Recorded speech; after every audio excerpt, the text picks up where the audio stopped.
شہزادی نگینہ بادشاہ کی اکلوتی بیٹی تھی، اس لیے بادشاہ اسے دل و جان سے چاہتا تھا۔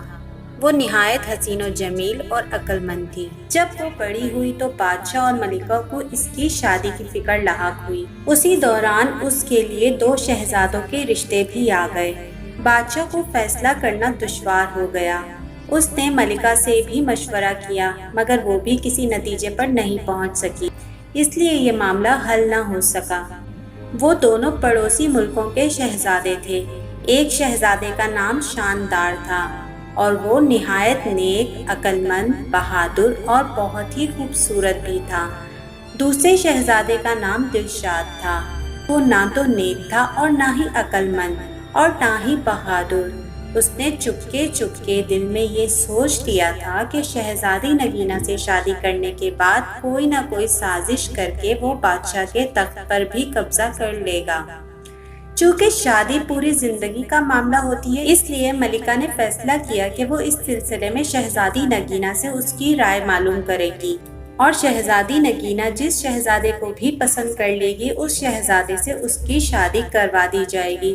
جب اس نے دونوں شہزادوں کے بارے میں ساری معلومات بتا کر شہزادی نگینہ سے اس کی پسند پوچھی تو اس نے کہا کہ امی حضور، آپ نے میری تربیت کچھ اس طرح کی ہے کہ میں اپنے ماں باپ کے فیصلوں پر سر جھکانے والی لڑکی بن گئی ہوں۔ آپ جہاں بھی کہیں گی اور جس سے بھی کہیں گی میں شادی کر لوں گی۔ ملکہ یہ بات سن کر خوش ہو گئی اور اس نے شہزادی نگینہ کو گلے لگا لیا اور اسے پیار کیا اور بولی کہ جیتی رہو بیٹی، تمہارے لیے 2 شہزادوں کے رشتے آئے ہیں جن کے بارے میں ہم تفصیل سے تمہیں بتا ہی چکے ہیں۔ ہماری سمجھ میں کچھ نہیں آ رہا کہ کسے ہاں کرے اور کسے نہ۔ تم فیصلہ کر کے ہمیں بتاؤ کہ کس شہزادے سے شادی کرنا پسند کرو گی۔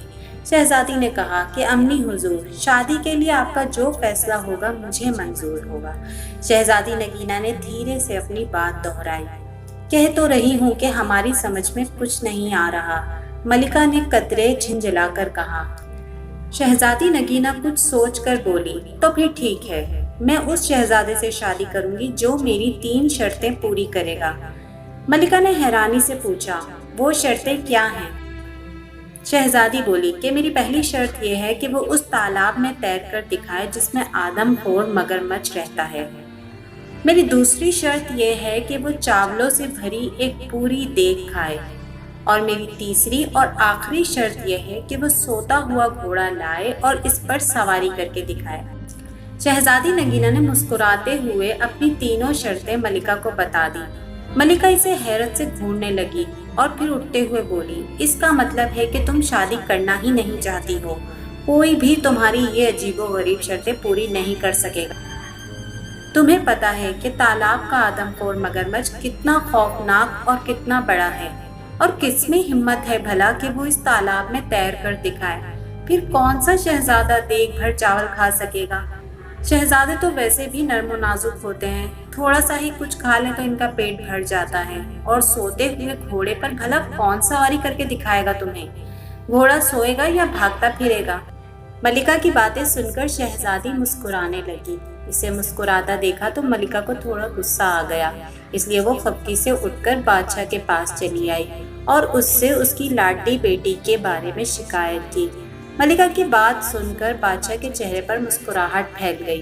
بادشاہ نے کہا کہ ملکہ، آپ شاید بھول گئی ہیں، آپ نے بھی تو اپنی شادی کے لیے 3 شرطیں رکھی تھی۔ شہزادے ان شرطوں کو پورا کرنے میں ناکام رہے تھے، مگر ہم نے ان شرطوں کو پورا کر کے دکھایا تھا یا نہیں؟ ملکہ کو وہ پرانی باتیں یاد آ گئی تھی۔ انہیں سوچ کر ملکہ بھی مسکرانے لگی اور بولی کہ امی حضور، میری شادی اپنی بہن کے بیٹے سے کرنا چاہ رہی تھی اور وہ مجھے بالکل بھی پسند نہیں تھا، اسی لیے میں نے وہ شرطیں رکھی۔ پھر میری شرطیں تو ہمت اور جواں مردی والی تھی۔ ایک آدم خور شیر کو خنجر سے مارنا تھا جس نے کئی انسانوں کو اپنا نوالا بنا لیا تھا۔ معصوم لوگوں کو لوٹنے والے ڈاکوؤں کو گرفتار کرنا تھا جنہوں نے غریبوں کی زندگی اجیرن کر رکھی تھی، اور پہاڑ کو کاٹ کر ایک نہر نکال کر کسانوں کی بنجر زمینوں کو سیراب کرنا تھا۔ مجھے فخر ہے کہ آپ نے وہ تمام شرطیں پوری کی تھیں، کیونکہ آپ بہت بہادر اور ہمت والے ہیں۔ لیکن ملکہ، کبھی کبھی ہم یہ سوچ کر پریشان ہو جاتے ہیں کہ اگر ہم آپ کی شرطوں کو پورا کرنے سے قاصر رہتے تو پھر آپ سے تو ہماری شادی ہی نہیں ہوتی۔ تو ملکہ نے اٹھلا کر کہا کہ کیوں نہیں ہوتی؟ میں اپنی شرطوں میں یہ تبدیلی کر دیتی کہ آپ انہیں شادی کے بعد بھی پورا کر سکتے ہیں۔ پھر کچھ دیر خاموش رہنے کے بعد وہ بولی، پہلے میری یہ سمجھ میں نہیں آ رہا تھا کہ شہزادی کی شادی کس سے کریں۔ اب یہ سمجھ نہیں آ رہا کہ اسے کیسے سمجھاؤں کہ وہ اپنی بے سروپا شرطوں سے باز آ جائے۔ بادشاہ نے ملکہ سے کہا کہ اس بارے میں آپ کو فکر مند ہونے کی ضرورت نہیں ہے، کیونکہ ہماری شہزادی چاہتی ہے کہ اس کا شوہر بہادر ہونے کے ساتھ ساتھ عقل مند بھی ہو۔ اگر کوئی ذرا سی بھی عقل لڑائے تو شہزادی کی شرطیں بآسانی پوری کر سکتا ہے۔ ہم دونوں شہزادوں کے سامنے شہزادی نگینہ کی شرطیں رکھ دیں گے۔ جس نے بھی انہیں پورا کر دیا اس کی شادی شہزادی نگینہ سے کر دی جائے گی۔ پھر بادشاہ نے ایسا ہی کیا۔ اس نے ایلچی بھیج کر دونوں شہزادوں کو ان کے ملک سے اپنے محل میں بلوا لیا۔ دونوں شہزادے اپنے اپنے مصاحبوں اور غلاموں کے ساتھ حاضر ہو گئے۔ بادشاہ نے سب کو شاہی مہمان خانے میں ٹھہرایا اور ان کی خاطر مدارات کے لیے خاص انتظامات بھی کروا دیے۔ جب شام کو بادشاہ ان شہزادوں سے ملا تو اسے شہزادہ شاندار بہت پسند آیا۔ وہ اس کی شکل و صورت اور وجاہت سے بہت متاثر ہوا تھا۔ اس کا باپ بہت اچھے طریقے سے اپنے ملک پر حکومت کر رہا تھا، جس کی وجہ سے رعایا بہت خوشحال تھی۔ ملکہ کو بھی وہ شہزادہ بہت پسند آیا۔ دوسرا شہزادہ جس کا نام دلشاد تھا، دونوں کو ایک آنکھ نہیں بھایا۔ بادشاہ کو محسوس ہوا کہ وہ ایک خوش آمدی اور چاپلوسی قسم کا نوجوان ہے۔ اس بات سے بادشاہ نے اندازہ لگا لیا کہ وہ نہایت چالاک اور عیار آدمی ہوگا۔ ملکہ کو تو شہزادہ شاندار اتنا اچھا لگا کہ وہ شہزادی نگینہ کے پاس گئی اور اس سے بولی کہ بیٹی تم اپنی شرطیں واپس لے لو اور شہزادے شاندار سے شادی کر لو۔ ایسا شوہر تو قسمت والوں کو ہی ملتا ہے۔ اگر پہلی شرط کے دوران ہی مگرمچھ اسے کھا گیا تو بہت برا ہوگا۔ شہزادی نگینہ نے اٹل لہجے میں کہا کہ اگر میں اپنی شرطیں واپس لے لیتی ہوں تو اس میں میری بہت بے عزتی ہے۔ شہزادہ اگر میری شرطیں پوری کرتا ہے تو ٹھیک ہے، ورنہ اپنے گھر جائے۔ ملکہ مایوس ہو کر لوٹ گئی۔ دونوں شہزادوں کی ملاقات شہزادی نگینہ سے بھی کروائی گئی۔ وہ انہیں محل سے کچھ دور جنگل کے نزدیک تالاب تک لائی اور ان سے کہا کہ یہ ہے وہ تالاب جس میں ایک آدم خور اور خون خوار مگرمچھ رہتا ہے۔ کیا آپ دونوں اس تالاب میں مجھے تیر کر دکھائیں گے؟ اس کا یہ کہنا تھا کہ اسی وقت ایک بہت بڑا مگرمچھ اپنا منہ کھولے تالاب کے کنارے پر آ گیا۔ اسے دیکھ کر شہزادہ دلشاد خوفزدہ ہو گیا اور بولا کہ جان ہے تو جہان ہے، میں تو اس تالاب میں ہرگز نہیں جاؤں گا۔ شہزادی کی دوسری شرطیں بھی بہت سخت ہیں۔ دیگ بھر کر چاول تو کوئی دیو ہی کھا سکتا ہے۔ اس کے علاوہ میں سوتا ہوا گھوڑا بھلا کہاں سے لاؤں گا اور اس پر سواری کیسے کروں گا؟ مجھے نہیں کرنی یہ شادی۔ وہ یہ کہتا ہوا چلا گیا۔ اس کے جانے کے بعد شہزادے شاندار نے کہا کہ شہزادی صاحبہ، کل میں آپ کو اس تالاب میں تیر کر دکھاؤں گا۔ رات ہوئی تو اس کے ساتھ آئے ہوئے غلاموں نے تالاب میں ایک بڑا سا جال ڈال کر مگرمچھ کو پکڑ لیا اور دور ایک دریا میں چھوڑ آئے۔ اگلی صبح ملکہ، بادشاہ اور شہزادی نے دیکھا کہ شہزادہ مزے سے تالاب میں تیرتا پھر رہا ہے۔ شہزادی نے شہزادے سے پوچھا کہ اس مگرمچھ کا کیا ہوا اور وہ مگرمچھ کہاں ہے؟ شہزادے نے جواب دیا، اسے تو میں نے پکڑوا کر دریا میں چھڑوا دیا ہے۔ آپ کی پہلی شرط میں نے پوری کر دی ہے۔ مجھے امید ہے کہ آپ اس بات پر اعتراض نہیں کریں گی کہ میں نے مگرمچھ کو دریا میں کیوں چھڑوایا، کیونکہ آپ کی شرط صرف تالاب میں تیرنے کی تھی، مگرمچھ سے لڑنے کی نہیں۔ شہزادے نے تالاب سے باہر آتے ہوئے کہا۔ ملکہ اور بادشاہ دونوں مسکرا رہے تھے۔ شہزادی نے یہ بات حیرانی سے سنی اور کہا کہ بالکل ٹھیک، شہزادے آپ پہلی شرط جیت چکے ہیں۔ میری شرط ہی یہ تھی کہ آپ تالاب میں تیر کر دکھائیں۔ میں آپ کی ذہانت کی قائل ہو گئی ہوں۔ دوپہر ہوئی تو شہزادی نگینہ نے کہا کہ شہزادے آپ مجھے دیگ بھر کر چاول کھا کر کب دکھائیں گے؟ تو شہزادے نے جواب دیا کہ ابھی تھوڑی دیر بعد۔ یہ کہہ کر شہزادے شاندار نے کھڑکی سے باہر جھانک کر دیکھا۔ اس کا ایک مصاحب دو غلاموں کے ساتھ لمبے لمبے قدم بڑھتا ہوا محل کی جانب آ رہا تھا۔